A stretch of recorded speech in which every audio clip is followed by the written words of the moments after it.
বন্ধুরা, গরম তো দিন দিন বেড়েই চলেছে। একটু আম পোড়া শরবত না খেলে কি হয়?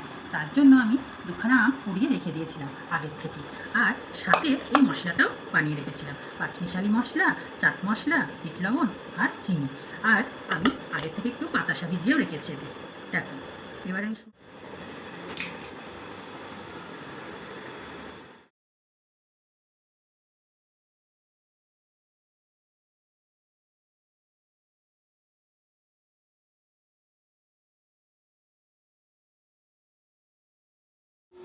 আমগুলো আমি ছাড়িয়ে চটকে মেখে নিয়েছি।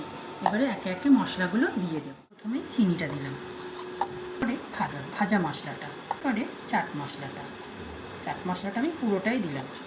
পরিমাণ মতো বিট লবণ, ভালো করে চামচ দিয়ে মেখে নেব। ভিজিয়ে রাখা বাতাসার জলটা দেব।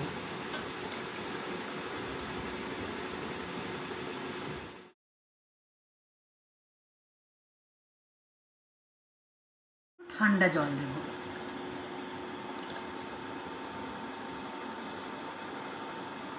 আমি একটু ফুটে নেব।